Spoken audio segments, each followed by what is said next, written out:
"Don't drink that medicine." The whisper was so soft it was almost a ghost in the vast silence of the penthouse office. It slipped past the hum of the city lights 80 floors below, past the quiet confidence of the man sitting opposite her, and found its way directly into Lillian Bradford's ear. She froze, her hand hovering inches from the cool, condensation-beaded glass on her mahogany desk. Inside the glass was a clear, custom-blended nutrient supplement, the final piece of her punishing daily routine. It was the fuel that allowed her to be the CEO of Bradford Biosciences, the woman who never slept, never faltered, never lost. Before she could turn, the whisper came again, more urgent this time, laced with a child's trembling fear. "In the dark, someone switched your medicine." I heard him say, "This will be your last medicine, Lillian." Lillian's gaze flickered, not to the child, but to the man sitting across from her. Franklin Caldwell, her chief science officer, her mentor, the man who had known her since she was a girl, smiled benevolently. He held a tablet, displaying the final merger projections, blissfully unaware of the drama unfolding. The child, a little girl who couldn't be more than 10, pressed closer, her eyes, wide and terrified, darted toward Franklin. "He looked like him," she breathed, the words barely audible. The office door burst open. "Maya!" "Oh, heavens, I am so sorry, Ms. Bradford." Ben Carter, the night janitor, rushed in, his face pale with panic. His worn uniform seemed to shrink in the cavernous, million-dollar office. He grabbed his daughter's shoulder gently. "Come on, honey." "I told you to stay put. I'm so sorry, ma'am. Sometimes she wanders." Lillian didn't move. Her world had tilted on its axis. The air crackled with an impossible tension. The janitor's frantic apologies, his daughter's cryptic, terrifying warning, and Franklin's placid smile, all swirled into a vortex of pure, cold dread. Franklin finally looked up, his expression one of mild, paternal amusement. "Everything all right, Lillian? Having a problem with the staff?" Lillian drew her hand back from the glass. Her mind, a machine trained to analyze threat, risk, and opportunity, was screaming. A child's fantasy? A prank? Or something else? The specificity of the warning was a shard of ice in her gut. "This will be your last medicine, Lillian." How would a janitor's daughter know her name? "No, Franklin," Lillian said, her voice a carefully constructed sheet of glass, betraying nothing. "Everything is fine. Mr. Carter, your daughter seems a little imaginative." Ben was pulling Maya toward the door, his apologies becoming a frantic, repetitive murmur. "She doesn't mean any harm, ma'am, really." She gets confused sometimes. It won't happen again." "Wait," Lillian commanded. Ben and Maya stopped, frozen in the doorway. Lillian stood up, her movements fluid and deliberate. She was a master of the boardroom, a place where the slightest hesitation could cost billions. She picked up the glass from her desk. Her heart was hammering against her ribs, but her face was a mask of calm authority. She looked from the glass to Franklin, who watched her with a curious, unreadable expression. Then she looked at the little girl, Maya, whose eyes pleaded with her, a silent, desperate scream. He looked like him. "You know," Lillian said, her voice light, conversational, "I believe the nutrient balance in this batch is off. I felt sluggish all day." She turned to Franklin. "Would you mind, Franklin? Take this down to the lab. Have them run a full-spectrum analysis. Top priority. I want to know exactly what my body is getting." Franklin's smile didn't waver, but for a fraction of a second, Lillian saw something flicker in his eyes. Surprise? Annoyance? It was gone before she could be sure. "Of course, Lillian," he said smoothly, rising to his feet. "Though I'm sure it's just stress from the merger. You've been pushing yourself too hard." He took the glass from her, his fingers brushing hers. His touch was warm, familiar. the touch of a man who had guided her career for 20 years. It had never felt so cold. "I'll take it down myself," he said. "I want to ensure it's handled with discretion." "Thank you, Franklin," Lillian said, her gaze locking with his. "Discretion is paramount." As he walked toward the door, she added one more thing. "And Franklin, tell the lab to seal the sample and run it under my personal access code, Protocol 7. Franklin stopped, his back to her. Protocol 7 was a designation Lillian had created years ago.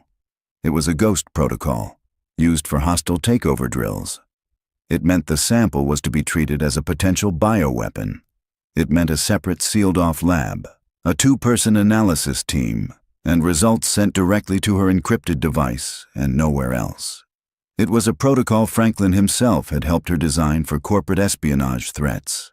Using it now was a direct, yet deniable, accusation. He turned slowly, a thin smile playing on his lips.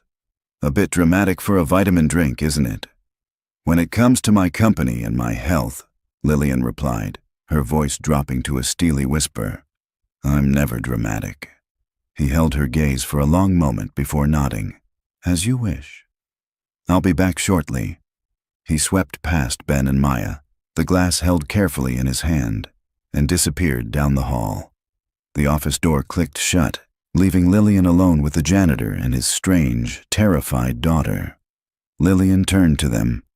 Ben looked as if he was about to be sick. Maya was hiding behind his legs, peeking out at her. "Mr. Carter," Lillian said, her voice no longer the CEO's, but something sharper, more urgent. "You and I need to talk, now, but not here." She walked to her desk and pressed a concealed button. A section of the polished wall slid open, revealing a private elevator. "My study." Downstairs. Not a word to anyone, Ben swallowed hard, nodding mutely. He looked down at his daughter, his expression a mixture of fear and confusion.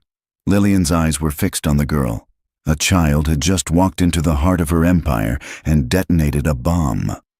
Now, in the deafening silence of the aftermath, Lillian had to figure out if she'd just been saved, or if she was being played in a game she didn't even know had begun. The only thing she knew for sure was that her life depended on the answer. The private study was as quiet as a tomb. Unlike the sprawling glass-walled office upstairs, this room was Lillian's sanctuary and fortress.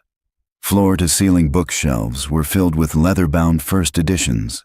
The air smelled faintly of old paper and cedar, and there were no windows. It was a room designed for secrets. Ben Carter stood awkwardly in the center of an antique Persian rug, his work boots looking profoundly out of place. He held Maya's hand in a death grip, as if he expected her to be snatched away at any moment. "Miss Bradford, whatever she said, she has an overactive imagination," Ben began, his voice strained. "She reads too many mystery novels." Her mother. Well, Maya's been through a lot. Please, I'll take any punishment, just don't involve her." Lillian waved a dismissive hand, her focus entirely on the child. She knelt, a surprising gesture that brought her eye level with Maya. Her Armani suit creased, but she didn't seem to care. "Maya," she said, her voice soft, but laced with an intensity that demanded the truth. "What did you see? And what did you hear?" Maya shrank behind her father's legs. "It was dark," she whispered, her voice muffled by the fabric of his pants. "I was looking for the bathroom, but I took a wrong turn." Down the hall with the blue paintings, Lillian nodded. The west corridor. It was a service hallway, rarely used. "I saw a door was open a little," Maya continued. Your kitchen place. The light was off, but the one from the coffee machine was on. A man was there. He poured your glass, but then he took out a little bottle, a tiny one, and put drops in. Did you see his face?" Lillian asked, her heart a cold, heavy stone in her chest. "Just his side, and his hand," Maya said. "He was wearing a ring, a gold one with a dark green stone, and he was humming." Lillian felt the air leave her lungs. Franklin wore his university ring every day. gold with a dark green emerald, a graduation gift from his father. She had complimented it 1,000 times over the years.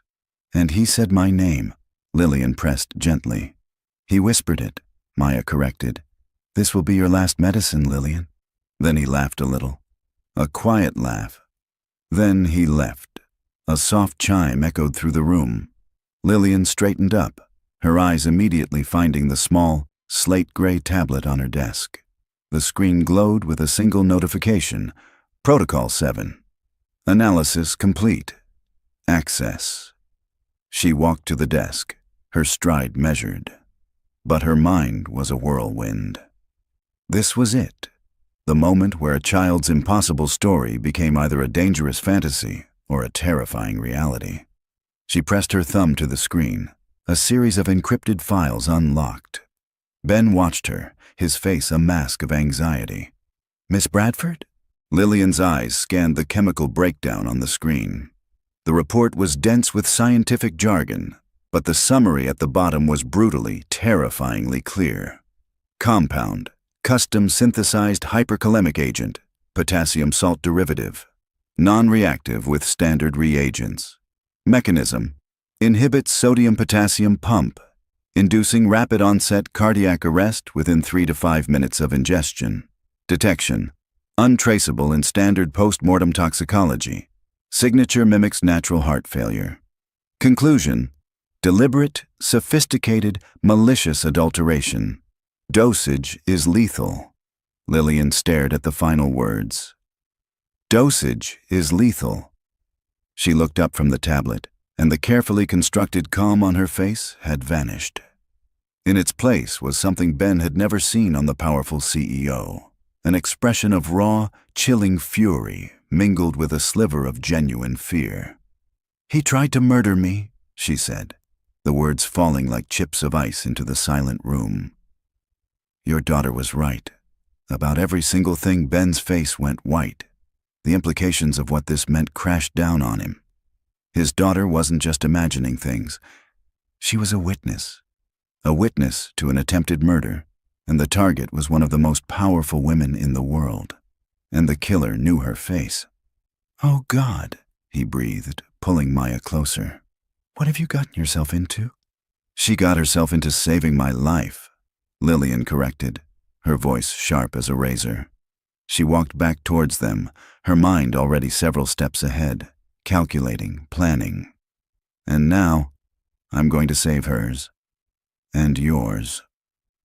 What are you talking about? Ben asked, his voice shaking. We need to go to the police. And say what? Lillian shot back, her tone dismissive. That a 10-year-old girl heard a ghost in a hallway.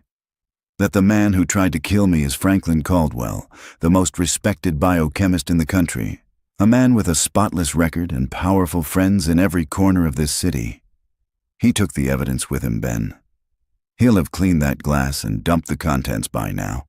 It's my word, and a child's story, against his. She was right. The sheer insanity of their position was crushing. They had no proof. The lab results on her tablet were sealed under a ghost protocol. Releasing them would be admitting she was running illegal internal investigations. It would be a corporate scandal that could destroy her, and Franklin would walk away clean. He thinks I'm playing a game of corporate paranoia, Lillian said, thinking aloud. He thinks I suspect a rival of tampering with my supplements. He has no idea that I know it was him. That gives us one advantage. He doesn't know what we know. What do we do? Ben asked, his voice barely a whisper. Lillian's gaze was hard. First, as of this moment, you no longer work for me. You're a liability here. I'm going to transfer a sum of money into your account, enough to last you a lifetime. You take your daughter, you get in your car, and you disappear. Go somewhere no one would ever think to look for you. Ben stared at her, stunned. We can't just run.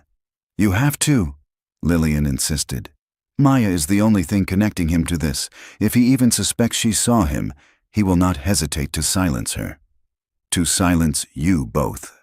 Before Ben could argue, the intercom on her desk buzzed, a harsh, invasive sound. Lillian's eyes shot to the speaker. Franklin's voice, smooth as silk, filled the room. "Lillian, I'm back. The lab is processing the sample, but as I suspected, the preliminary scans show nothing but vitamins. A false alarm. I'm outside your office. Let's review those merger numbers, shall we?" Lillian looked at Ben, her eyes wide with a new, immediate terror. He was back. He was right outside. He thought she was in her office, but she was down here in her secret study with the one person who could destroy him. Every second they stayed was another second closer to being discovered. She strode to the intercom, her hand hovering over the button, her mind racing. She was trapped in her own fortress, and the monster was at the gate. Lillian's finger pressed the intercom button. Her voice, when it came out, was flawlessly weary, edged with a convincing annoyance that she knew Franklin would attribute to stress. "Franklin, I'm getting a migraine." "The lights in that office are like daggers," she said, her tone clipped. "The analysis can wait until morning. Send the final merger draft to my personal email. I'm going home. Don't wait for me." There was a pause on the other end. Lillian could picture him standing there, his brow furrowed with that look of feigned concern he wore so well. "Lillian? Are you sure? You sound terrible. Perhaps I should have security drive you." "Absolutely not," she snapped, adding the perfect amount of irrational irritation. "I just want silence." "Go home, Franklin. That's an order." Another beat of silence. "Of course, Lillian. Rest well." The line clicked off. Lillian let out a breath she didn't realize she'd been holding. She turned to Ben, her eyes blazing with urgency. "He'll be gone in 5 minutes. We have to move now." "Go where?" Ben whispered, his face still ashen. "He knows who I am. He'll find my address, my car." "He won't," Lillian said, already moving toward a bookshelf. She pulled on a thick volume of Marcus Aurelius's Meditations. The entire bookcase swung inward with a soft, pneumatic hiss, revealing a stark, concrete corridor lit by recessed floor lights. "He'll be looking for a janitor from Queens. He won't be looking for a guest at one of my private properties." She led them into the passage, the bookshelf ceiling shut behind them. The air was cool and smelled of dust and concrete. "This tunnel leads to a private parking garage 2 blocks from here," she explained as they hurried along the narrow walkway. "There's a car there, a nondescript SUV. It's registered to a shell corporation that doesn't exist. The keys are in the glove box, along with a burner phone and a credit card." She stopped and turned to face him, the low light carving shadows into her face. "There's a cabin in upstate New York. It's on a private lake, surrounded by 1,000 acres of woods. It's completely off the grid. Solar power, satellite internet, its own water source. My father built it as a place to escape. No one, not even Franklin, knows it exists." The address is programmed into the phone's GPS. Ben stared at her, overwhelmed. A secret passage, a getaway car, a hidden cabin. This was the stuff of the spy novels Maya loved, only it was terrifyingly real. "I can't just run away," he said, his voice gaining a sliver of strength. "He'll know you helped us. He'll come after you. He's already coming after me," Lillian said grimly. "He doesn't know I have you on my side yet." "That's my only advantage. You and Maya are my only advantage. He thinks his only loose end is a 10-year-old girl he can easily find and silence. He can't find you if you don't exist. I need you safe. I need Maya safe. She's the only one who can prove what he did." Her gaze softened as she looked at Maya, who was watching her with wide, intelligent eyes. "Your daughter is incredibly brave, and I will not let anything happen to her." The conviction in her voice was absolute. Ben, who had spent his life being overlooked and underestimated, found himself believing her. For the first time since his wife died, he felt like he wasn't completely alone in his fight to protect his daughter. "Okay," he breathed, nodding. "Okay, we'll go." They reached the end of the tunnel, a heavy steel door. Lillian entered a code on a keypad and it swung open into the dim light of an underground garage. A dark gray SUV stood waiting in a reserved spot. It was clean, anonymous, perfect. "The phone is pre-programmed with my number and my head of security's number. His name is Shaw. He's the only other person I trust. Contact me as soon as you get there. Don't stop for anything," Lillian instructed, her voice low and rapid. Ben nodded again, opening the back door for Maya, who scrambled inside without a word. He turned back to Lillian, his expression torn. "Thank you." "Stay alive, Ben," Lillian said simply. "That's all the thanks I need." He got into the car, and a moment later, the engine turned over with a quiet hum. The SUV pulled out of the space and headed up the ramp, disappearing into the city night. Lillian stood in the silence of the garage for a long moment, the adrenaline beginning to fade, replaced by a cold, simmering rage. Then she turned and walked back into the tunnel, her mind already on the next move. The board meeting in the morning. She would have to sit across the table from Franklin, pretend nothing had happened, and act the part of the unsuspecting CEO. She emerged back in her study, the bookshelf swinging silently shut, erasing any sign of her guests. The room was just as they'd left it.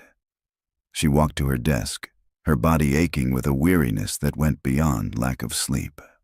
Her personal tablet chimed again. It was a security alert.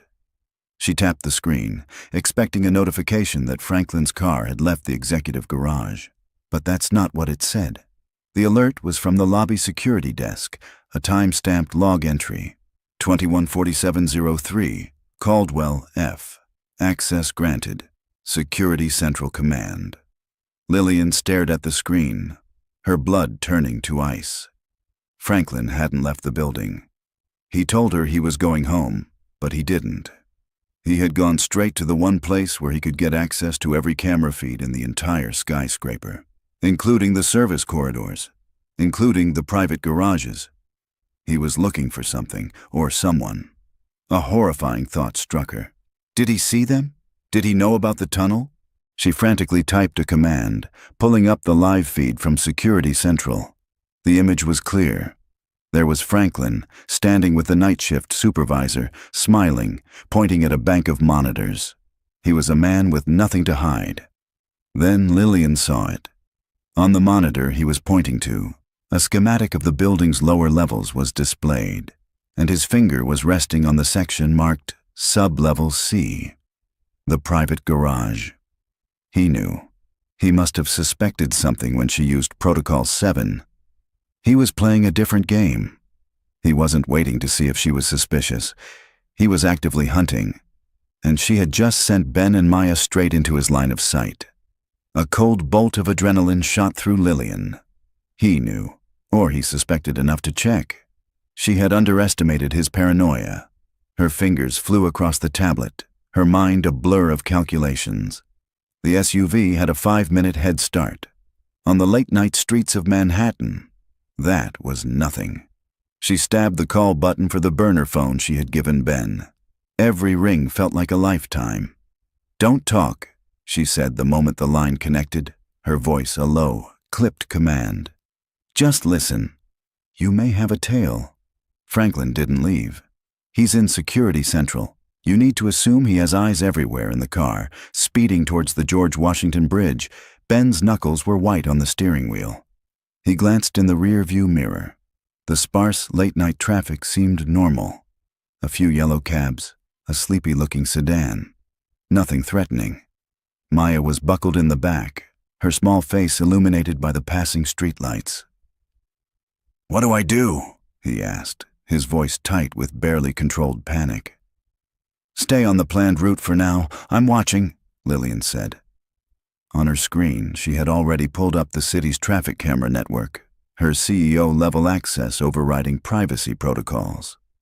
She found the SUV's license plate, a randomly generated string of characters she had memorized. A green dot appeared on a map of Manhattan, moving steadily uptown. She switched her view back to the internal security feed.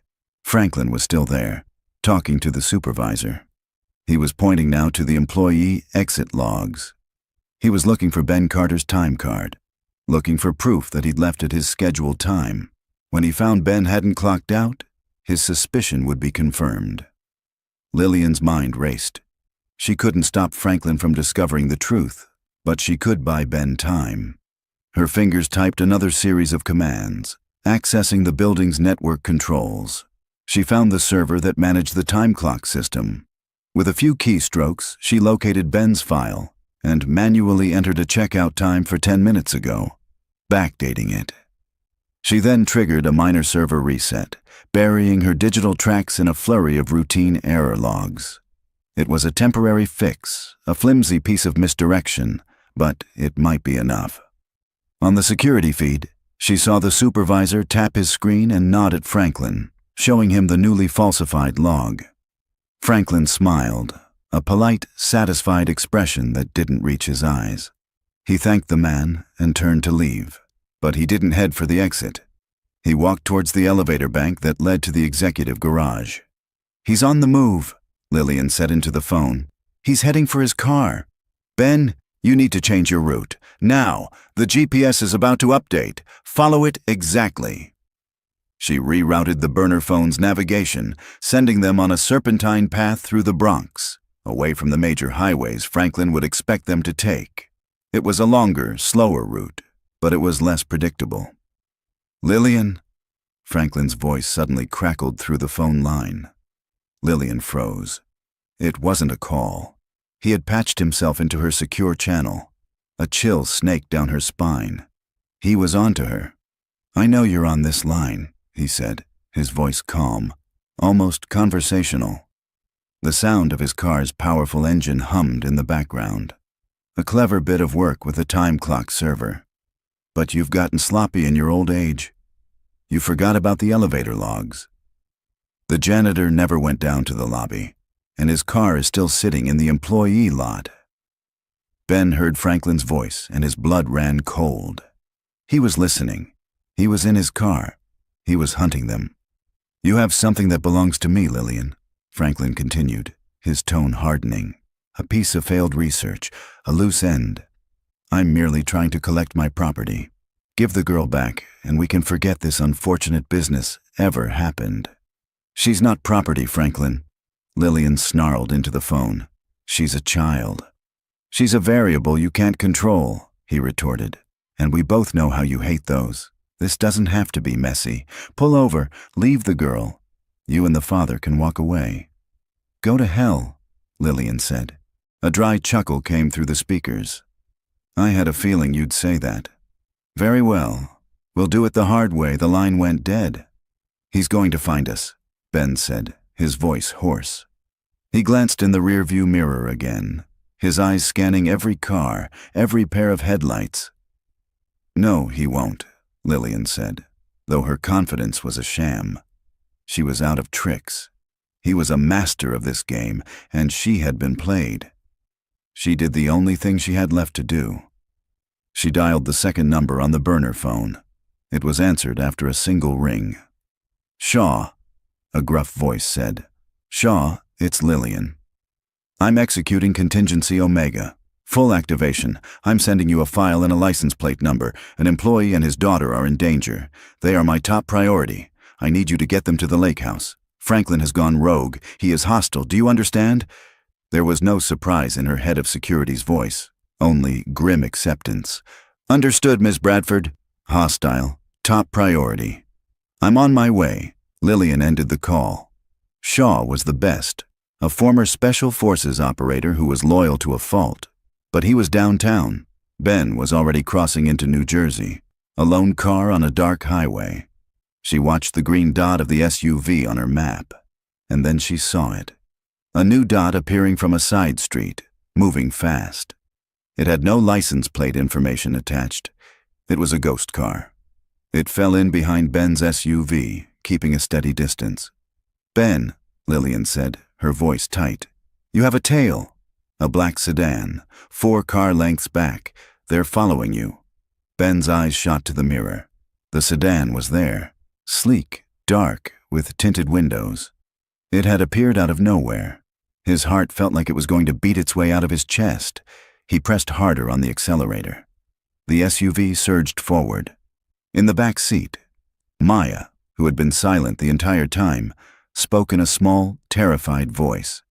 "Daddy," she whispered, "the man in that car, he's humming." The hum was a vibration Ben could feel in his own teeth. It was a low, predatory sound that seemed to crawl through the car's frame. It was the sound of a predator enjoying the hunt. "Lillian, he's right behind us," Ben said, his voice strained. "What do I do?" "Just drive, Ben. Shaw's mobile. He's closing on your position." Lillian's voice came back, impossibly calm through the speaker. "But he's 15 minutes out. You need to lose them before then." "Lose them? They're in a performance sedan. I'm in an SUV." "Listen to me," Lillian commanded, her voice cutting through his panic. "In 1 mile, you'll see an exit for the Palisades Parkway. Don't take it. It's a trap. It's too isolated. Keep going. Another half-mile past that, there's a service exit for a commercial trucking depot. It will look like a dead end. It's not." Take it on her screen. Lillian was a digital ghost, manipulating a world Ben couldn't see. She had hacked the depot's gate controls.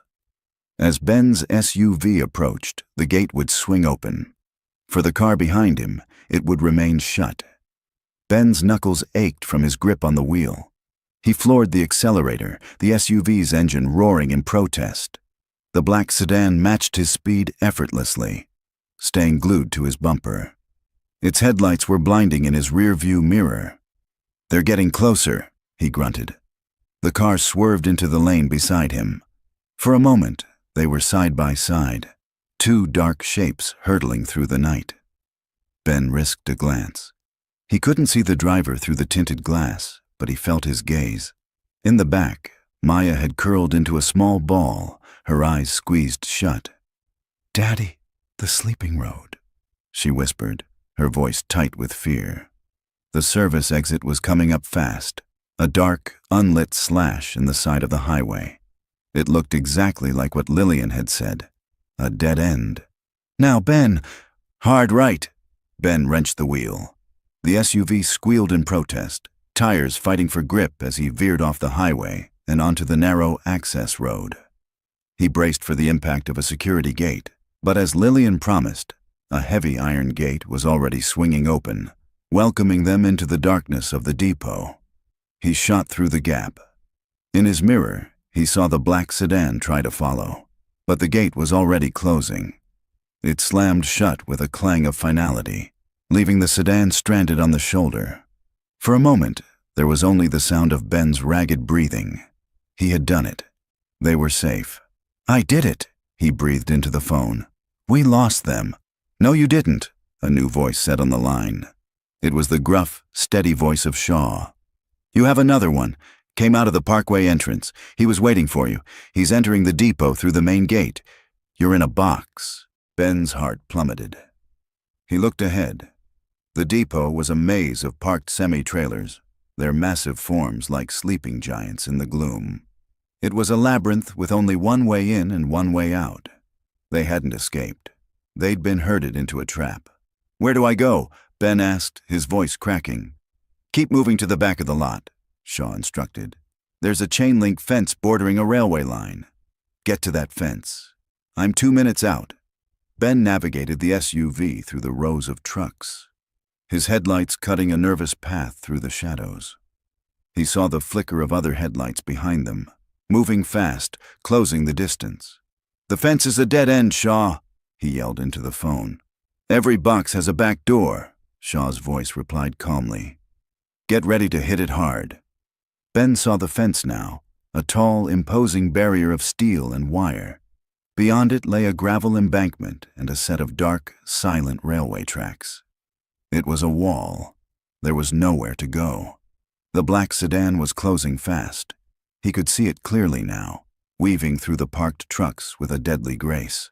"Now what?" Ben cried. "Daddy, stop," Maya said, her voice clear and strangely calm. She was unbuckled, kneeling on the back seat, staring out the rear window. "Maya, sit down." "Stop," she insisted. She pointed. "There." The truck with the red door, Ben saw it. A long-haul trailer with a faded logo and a single red-painted rear door. It was no different from the dozens of others surrounding them. "What about it?" he asked desperately. The sedan was almost on them. "The humming is coming from inside it," Maya whispered. Before Ben could process what that meant, the red door of the trailer flew open. A figure stood silhouetted against a dim interior light, holding something long and dark in his hands. It wasn't a trap. It was an ambush. "Go!" Lillian screamed through the phone. "Ben, drive! Ram the fence, now!" Ben slammed his foot on the accelerator. The SUV lurched forward, engine screaming, straight towards the chain-link fence. The man in the trailer raised the object he was holding. A rifle. A flash of light. The rear window of the SUV exploded, showering the back seat in a hailstorm of tempered glass. Maya screamed. Ben didn't hesitate. He held the accelerator to the floor, his eyes fixed on the fence. He closed his eyes an instant before impact. The sound was a deafening shriek of tortured metal. The SUV's front end crumpled, but its momentum carried it through. The fence ripped apart like paper. The vehicle bucked and bounced, tumbling down the gravel embankment before landing with a bone-jarring crash on the railway ties. Its frame twisted, its engine dead. Silence. Ben coughed, the taste of dust and copper in his mouth. He turned, his body screaming in pain. "Maya! Are you okay?" She was huddled on the floor, covered in glass but seemingly unharmed. "I'm okay, Daddy." Headlights flooded the ruined SUV. The black sedan had stopped at the top of the embankment. A door opened. A man got out, tall and broad-shouldered. He started walking down the gravel slope towards them, his movements unhurried, inevitable. Ben fumbled with his seatbelt, his hands shaking. The door was jammed. They were trapped. The man reached the bottom of the embankment. He was 10 feet away. Ben could see his face now, cold and impassive. Suddenly, a second set of headlights sliced through the darkness from further down the tracks. A heavy-duty pickup truck with a reinforced grille was barreling towards them, moving impossibly fast along the railway line itself. The truck didn't slow down. It slammed into the man from the sedan, sending him flying into the darkness. It screeched to a halt beside the wrecked SUV, its driver's side door flying open. "Get in!" A man with a scarred face and cold gray eyes yelled. It was Shaw. "Now, we've got 3 more minutes before the midnight freight train comes through this line." The world was a chaotic blur of screeching metal and shouting. Shaw reached into the wrecked SUV, his hands strong and sure as he unbuckled Ben's jammed seatbelt. "Are you hit?" he demanded, his eyes scanning for injuries. "No, just bruised," Ben coughed, his ribs screaming in protest as Shaw practically hauled him from the driver's seat. "Get Maya," Ben gasped. Shaw was already moving, pulling open the twisted rear door. He gently scooped up the trembling 10-year-old, wrapping her in his tactical jacket. "I have her," he said, his voice surprisingly gentle. "We have less than 2 minutes." Ben scrambled after them, his legs unsteady, as Shaw deposited Maya safely in the cab of his pickup. Far down the tracks, a mournful horn blast echoed through the night, followed by the low, rumbling vibration of an approaching train. The headlight was a distant star, but it was growing brighter with terrifying speed. "Go!" Ben yelled, climbing into the passenger seat. Shaw was already behind the wheel, throwing the truck into gear. The pickup tore down the railway line, its heavy-duty suspension handling the uneven ties with a bone-jarring rhythm. He veered up a service ramp and back onto a deserted industrial road, just as the freight train roared past the spot where the SUV had been, its horn blaring like a furious beast. In the relative quiet of the truck's cab, the aftermath of the ambush settled over them. Ben turned and looked at his daughter. She was huddled in the back, wrapped in Shaw's jacket, her face pale and streaked with tears. "He tried to shoot us, Daddy," she whispered. Ben's rage was a hot, bitter wave that momentarily eclipsed his fear. "I know, sweetie." "I know Shaw," his eyes fixed on the road. reached for a radio handset on his dashboard. "Olympus, this is Guardian. Do you copy?" Lillian's voice, tinny but clear, came through the speaker. "I copy, Guardian. What's your status?" "I lost your visuals. Package is secure. Vehicle is a total loss," Shaw reported, his tone all business. "We were ambushed. At least 2 hostiles, armed with long rifles. They were waiting for us at the depot. This wasn't a tail, Olympus. This was a kill box." A heavy silence followed from the other end. Lillian had sent them away to keep them safe, and instead, she had sent them into an execution. "Are they okay?" she finally asked, her voice tight with a strain she couldn't hide. "Shaken. Minor injuries." "Nothing critical," Shaw said. "The original destination is compromised." They knew the route. "We need a new plan." "The lake house is out," Lillian agreed. "Running is no longer an option. He won't stop until he has her." Her voice hardened. "So we stop him first." "Bring them to me." "Here?" Shaw's voice held a rare note of surprise. "The building is his territory. He thinks I'm a scared CEO hiding in my tower. He expects me to be on the defensive. He won't expect me to bring the evidence right back under his nose," Lillian reasoned. "Bring them in through the tunnel entrance. I'll meet you there, understood," Shaw said, and the line went silent. He glanced at Ben. "She's not like other bosses." "I'm starting to realize that," Ben said quietly. He looked at Maya, who had finally fallen into an exhausted, fitful sleep in the back. The terror of the last hour was one thing, but the question that truly haunted him was why. Why was a man like Franklin Caldwell so obsessed with his daughter? What made her so important that he would orchestrate a murderous ambush on a public highway? Back in her study, Lillian stood over her desk, her hands braced on the cool mahogany. Shaw's words echoed in her ears. Kill box. This was no longer a corporate chess match. Franklin wasn't trying to oust her or blackmail her. He was trying to erase a mistake, and that mistake was inextricably linked to Maya Carter. She needed leverage. She needed a weapon, and the only one she could think of was the truth. She sat down at her terminal, her fingers flying across the holographic keyboard. She bypassed the main corporate servers and sliced directly into the deep archives, the digital catacombs where the company's oldest and most sensitive data was stored.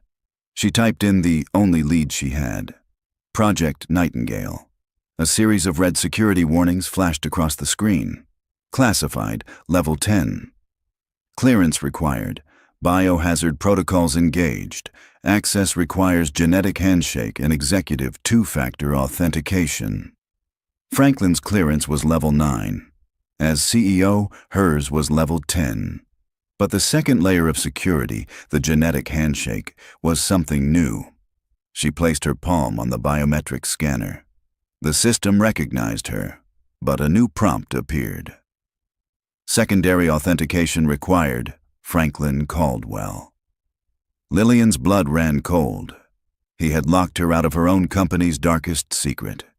He had anticipated this. He had built a digital fortress around the truth, and he held one of the two keys. A surge of helpless fury washed over her. He had outmaneuvered her at every turn, but her father had taught her that every fortress has a flaw. Franklin had locked the front door, but what about the back? The project was initiated 15 years ago. The security protocols back then were less sophisticated. She couldn't access the core project files, but what about the peripheral data? Budgets, personnel files, internal memos. She began a new search, digging into the unclassified employee records from that era. She searched for Ben's late wife, Sarah Carter. Her file was sparse. A mid-level lab technician hired 16 years ago. Good performance reviews. Then, a series of medical leave requests. And finally, a termination notice dated 15 years ago. The reason for termination was listed as deceased. Lillian felt a knot tighten in her stomach. She cross-referenced the date with company incident reports. A few minutes later, she found it. A single-page document, dry and bureaucratic. An official report on a minor chemical spill in Lab C4. The report stated there was one fatality. A lab technician who had ignored safety protocols entered a contaminated zone and suffered a fatal seizure. The technician's name was Sarah Carter. The report was signed at the bottom by the head of biogenetic research at the time, the man who had personally overseen the investigation and ruled it a tragic but preventable workplace accident, Franklin Caldwell. Lillian stared at the signature, a neat, confident scrawl she had seen on thousands of documents. Ben had told her his wife had died from complications after childbirth, a story that Franklin himself had likely fed him. But the company records told a different story, a story of a fatal accident. Two stories, both lies. The truth, Lillian suspected, was buried deep inside the locked files of Project Nightingale. And Franklin had not only killed Sarah Carter, he had written the official story that covered his tracks. He wasn't just a would-be murderer. He was a successful one. The reunion in the secret study was heavy with the metallic tang of fear and the grim reality of their new situation. Shaw led Ben and Maya inside, the massive bookshelf hissing shut, sealing them in. Maya, exhausted but safe, immediately curled up on a leather sofa, pulling Shaw's oversized jacket around her like a shield. Ben, however, was pacing, his body a coiled spring of nervous energy and fury. "He had a man with a rifle." "A rifle? What kind of monster?" He trailed off, unable to articulate the sheer evil of it. "The kind who has been hiding a secret for 15 years, Lillian said, her voice low and heavy. She was standing by her desk, the file on Sarah Carter still glowing on her tablet screen. "What are you talking about?" Ben asked, stopping his pacing. Lillian looked at him, her expression a mixture of pity and grim resolve. There was no easy way to say it. "Ben, I found the official report on your wife's death." He stared at her, confused. "What about it?" "The doctors said it was an amniotic embolism. Rare. But it happens." "That's the story you were told," Lillian said softly. "It's not the story the company recorded." She turned the tablet so he could see. He walked over slowly, his eyes scanning the cold bureaucratic text. He read it once, then again, his face draining of all color. "Chemical spill. Workplace accident. Fatal seizure," he whispered, the words sounding alien on his tongue. He looked from the screen to Lillian, his eyes pleading for it to be a mistake. No, that's not right. Sarah wasn't even at work that week. She was on maternity leave. Maya had just been born. The report is dated 2 days after Maya's birthday," Lillian confirmed, her voice barely audible. "It's signed by Franklin." The truth hit Ben with the force of a physical blow. The story he had built his life around for the last 10 years, the tragic, random loss of his wife, was a lie. A carefully constructed lie to cover up a murder. The grief he had carried was real, but its foundation was a fiction. The pain was suddenly replaced by a white-hot, volcanic rage. "He killed her," Ben said, his voice a raw, broken thing. "All this time, he killed her and let me believe." He sank into a chair, his head in his hands, his body shaking with a decade's worth of suppressed pain and newfound hatred. Shaw stood silently by the door, a stoic guardian, giving the man space for his world to shatter. After a long moment, Ben looked up. The grief was still there, but now it was forged into something hard and sharp. "What is Project Nightingale?" "I don't know," Lillian admitted. "The files are locked. Franklin designed a security protocol that requires both of our authorizations to access, a digital dead man's switch.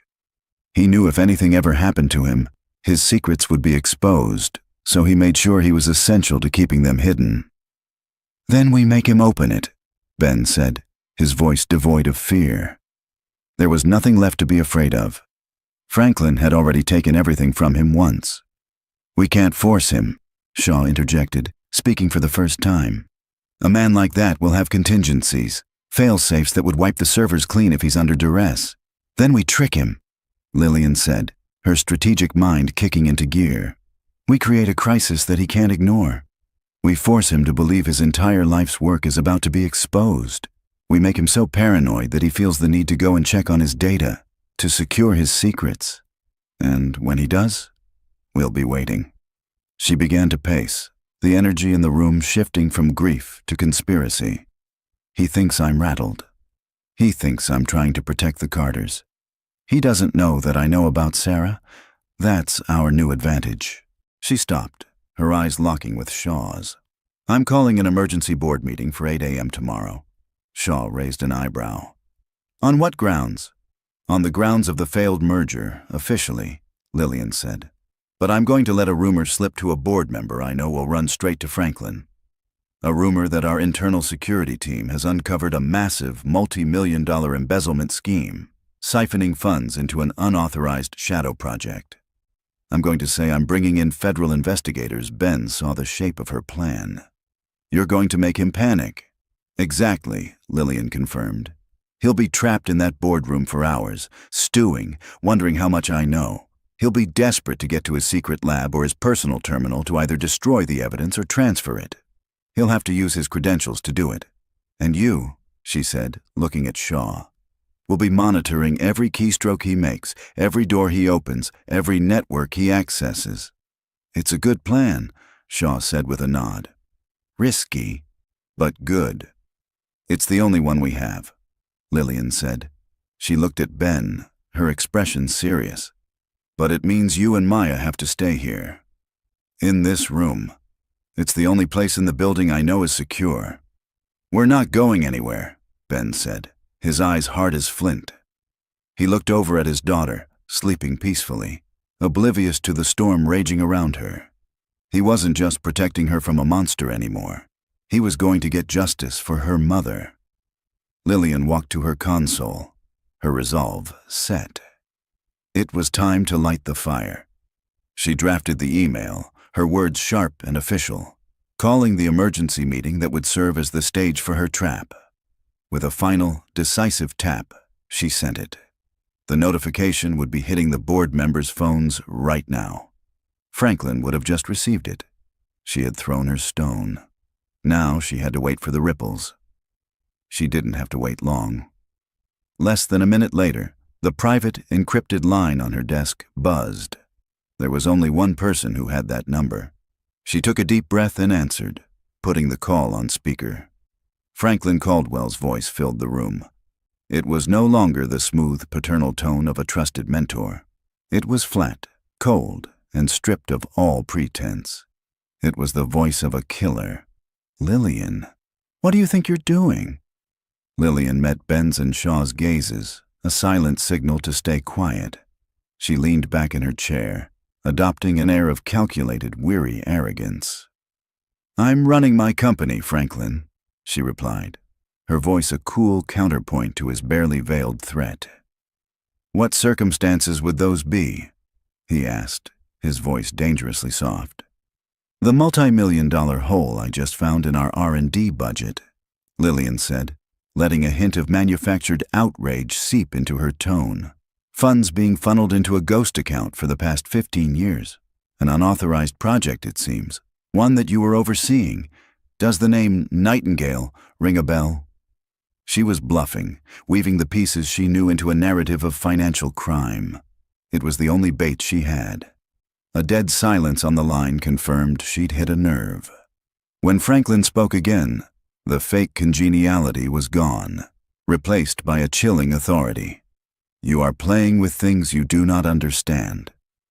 Cancel the meeting." "Not a chance," Lillian said, her voice dripping with dismissive confidence. "I'm putting the entire R&D department under audit, and I'm bringing in the feds to find out where my money went. We'll see you at 8 a.m. She cut the connection, leaving his response hanging in the void. The silence in the study was profound. "He knows," Ben whispered. "He has to know you're lying. He knows I'm coming for him," Lillian corrected. "But he doesn't know why. He thinks I've found a financial crime. He'll be focused on covering his monetary tracks, not his homicidal ones. That's the misdirection we need." While she had been on the phone, Shaw had been working silently, interfacing his own hardened laptop with Lillian's system. "I'm in," Shaw said quietly. I've piggybacked onto the building's internal surveillance network. I've flagged Franklin's biometric signature. Any door he opens, any elevator he calls, any terminal he logs into, I'll get an instant alert. When he makes his move, we'll see it." Lillian nodded. The trap was set. Now came the hardest part. Waiting for the dawn. The hours that followed were the longest of Lillian's life. Sleep was an impossibility. She gave Ben and Maya her private bedroom adjoining the study. Shaw remained a silent, watchful statue at the console. Lillian found herself standing before a framed photograph on her shelf. It was from 10 years ago. A younger Lillian beside a smiling Franklin. They looked like father and daughter. She felt a pang of a loss so profound it was dizzying. The man in that picture had never really existed. He was a mask. He was your friend. Lillian turned. Ben was standing in the doorway. Maya was asleep behind him. "He was the closest thing I had to a father after my own died," she admitted, her voice quiet. "He taught me everything about this business. It seems he left out a few key lessons." "Why?" Ben asked, his voice thick with his own pain. "Why kill Sarah, and then try to kill you? Power. Legacy," Lillian said, the words tasting like ash. "Project Nightingale must have been his life's work. Sarah must have discovered something. To him, we're not people. We're just obstacles." A soft noise made them both turn. Maya was awake. She slipped off the sofa and walked over to the photograph. "His smell is in that picture," she said, her voice sleepy but clear. She wrinkled her nose. "Mommy didn't like his smell. It smelled like cold rocks and lies." Her small hand reached out and touched Lillian's. "Your smell is different now. It used to be all sharp, like his. Now it smells like Daddy's jacket. Sad, but safe." Tears pricked at Lillian's eyes. A 10-year-old girl had just summed up the entire hollow trajectory of her life and the seismic shift of the last 12 hours. The first rays of dawn began to creep into the city's sky. It was time. An hour later, Lillian Bradford strode through the executive wing of her company. She was dressed in a charcoal gray suit, tailored like armor. Her face was a mask of cold fury and absolute control. The entire floor was buzzing with a nervous energy. Shaw's voice came through the tiny, invisible earpiece she wore. "He's in the boardroom. Hasn't accessed anything unusual yet. He's waiting for you."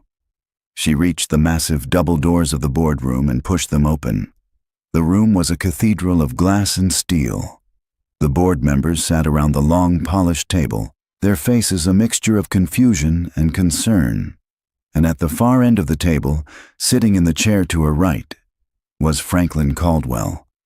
He was impeccably dressed, his expression calm, but his eyes were like chips of ice. She walked to her seat at the head of the table. A hush fell over the room.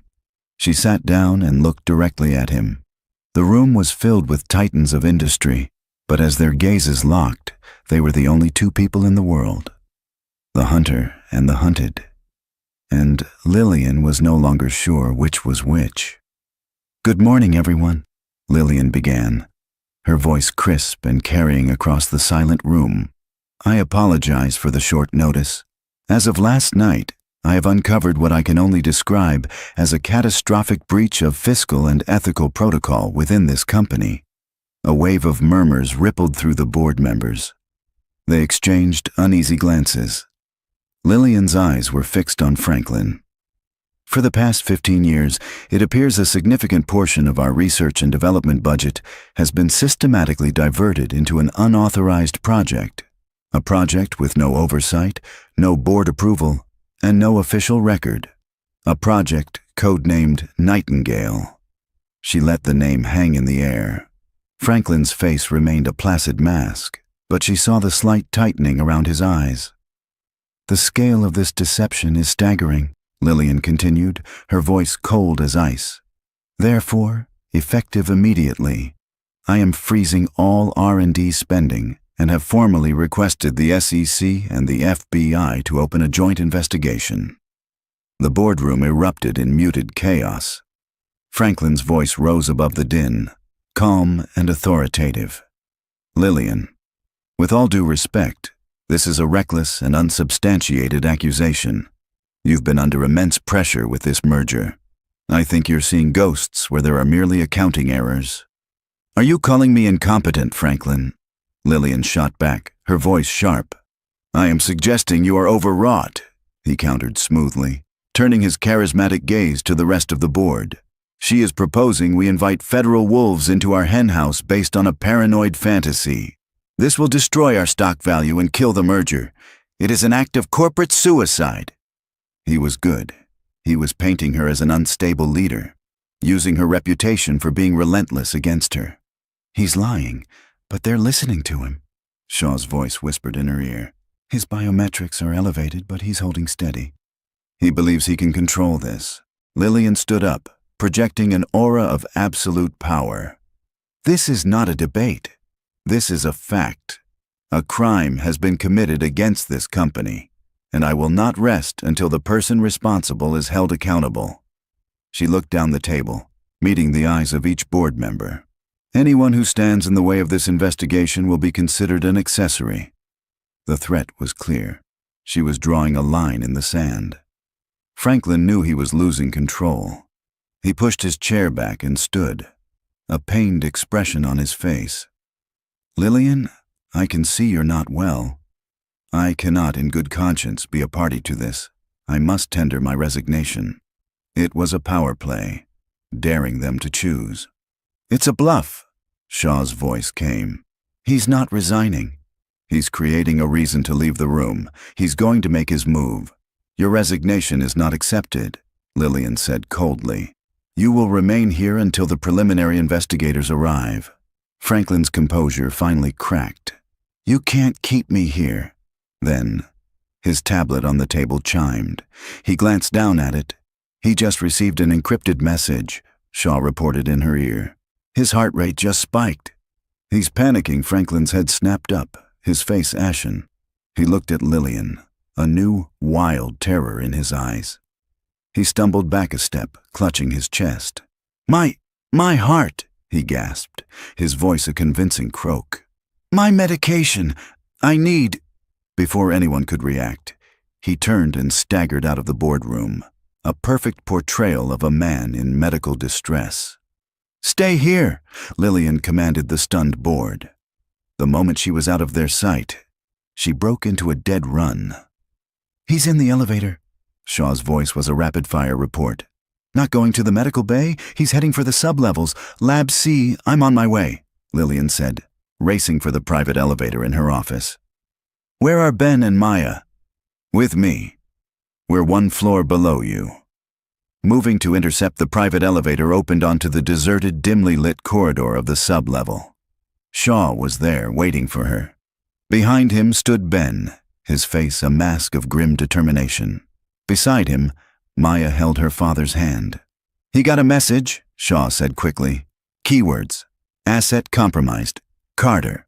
They ran down the corridor, their footsteps echoing in the silence. They reached the heavy steel door to the C-wing. It stood slightly ajar.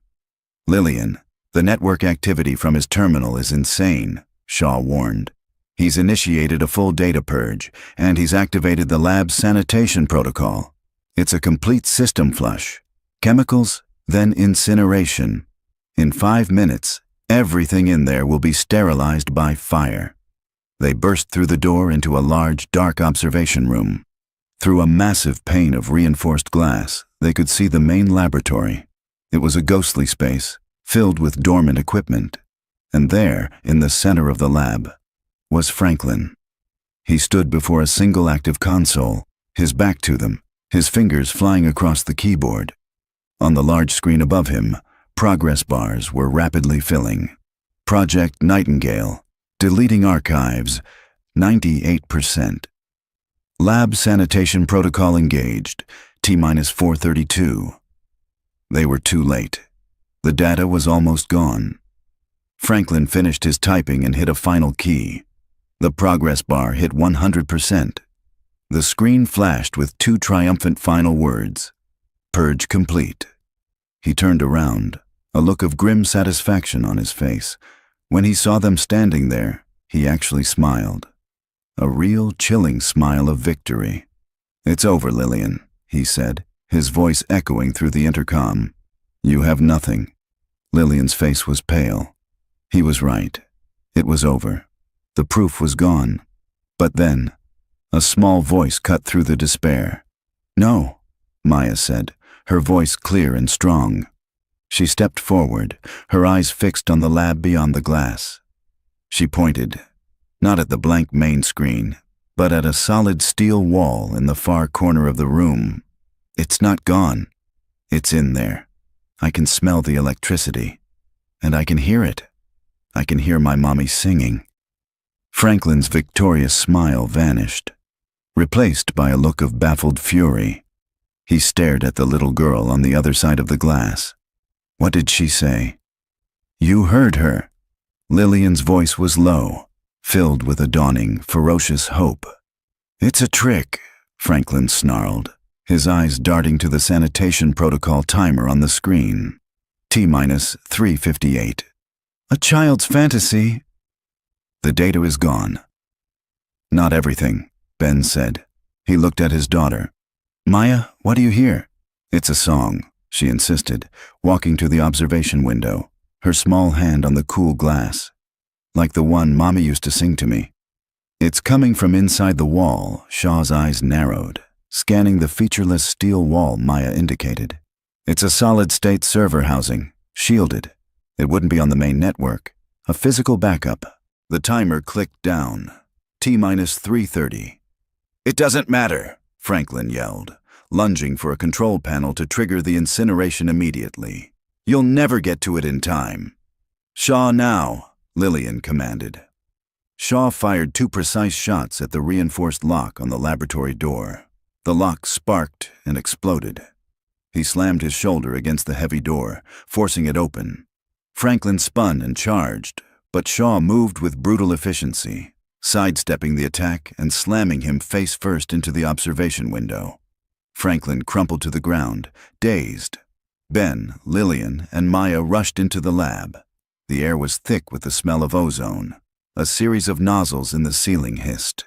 T-245. "Here," Maya said, running to the steel wall and placing her ear against it. Ben ran his hands over the smooth, seamless surface. There was nothing. "How do we open it?" "A song, a key," Lillian urged. "Ben, what was the song Sarah used to sing?" He closed his eyes, digging back through a decade of grief. "A lullaby. She wrote it for Maya. She called it My Nightingale." Project Nightingale. It wasn't just a code name. Lillian ran to the dead console. There was a small audio input port. "The password isn't something you type. It's something you sing." T-150. "Ben, you have to sing it," Lillian said urgently. He looked at her, his face a mess of sorrow. I can't." "Daddy, you can," Maya said, her small hand finding his. "I'll help you." He looked down at his daughter and found a strength he never knew he had. He knelt, pulling Maya close. As the sanitation alarms began to blare, he began to sing. His voice was rough, but it was filled with love. Maya's clear voice joined his, their melody weaving through the sterile, doomed lab. On the console, a waveform display flickered to life. As they sang the final note, a green light flashed. Voice key accepted, Sarah Carter. A section of the steel wall retracted with a heavy grind, revealing an alcove with a single, humming server. T-059. "Grab the drive!" Shaw yelled, hauling Franklin to his feet. Ben reached in and pulled the solid-state drive from its cradle just as the first jets of chemical sterilant sprayed from the ceiling. They scrambled out, sealing the door as the lab was engulfed in fog, followed by the deep roar of the incinerators. They had made it. Shaw forced the cuffed Franklin to the floor while Lillian plugged the drive into her tablet. A video file filled the screen. It was Sarah, holding a newborn. Maya. "Hello, my little nightingale," she began, her voice catching. "If you are seeing this, it means the man I once trusted, Franklin Caldwell, has betrayed us all. His gene therapy can cure diseases, but the process is unstable. He didn't care about the failures. He wanted to sell it as a key to immortality. I couldn't let him, so I created a genetic lock on my research that only you, Maya, can ever open. He killed me for it. He staged a spill and gave me a lethal injection. Her eyes filled with tears. My death was not an accident. But my love for you, Maya, is not an accident either. It's the one thing he could never erase. Find the others. Use my research for good. Always, always choose to sing. The video ended. They had it all. The truth, in Sarah Carter's own words. 3 months later, the world was a different place. The revelations from Sarah's drive had brought down an empire. Franklin Caldwell and his conspirators were facing life in prison. Bradford Biosciences was in ruins. But from the ashes, something new was growing. Lillian Bradford stood at a press conference, not as a CEO, but as a private citizen. She announced the formation of the Sarah Carter Foundation, funded by her entire personal fortune. Its sole mission was to find the other children from Project Nightingale and use her mother's research ethically, offering cures to the world for free. That evening, the first snow of winter began to fall on the quiet, secluded cabin by the lake. Inside, a fire crackled. Ben was in the kitchen, making hot chocolate. Lillian was on the floor, helping Maya finish a jigsaw puzzle. Maya fit the last piece into the puzzle. She looked out the large window at the snow blanketing the pine trees. "It's quiet," she said. "It is," Lillian agreed, smiling. Maya tilted her head, a familiar gesture, as if listening to a secret sound. "But it's a good quiet," she said, her eyes bright with a peace they had all fought for. "This place has a happy song." And for the first time in a very long time, they all heard it. What a journey that was. It's amazing how a story can change the feeling in a room, isn't it? My hope is that these stories aren't just an escape, but a spark. A reminder of the courage and resilience that lives inside of you, too. If there's one thought or lesson from this that you'll carry with you, I would genuinely love to hear it in the comments below. And I'm always fascinated to see our global family, so feel free to share where you're listening from. If you want to keep finding that spark with us, the subscribe button is right there. We share a new story regularly, each one a testament to the strength of the human spirit. From the bottom of my heart, thank you for being here. In a world full of noise, sharing this quiet moment with you means everything. So, until our paths cross again, be the main character in your own story. And be a kind one.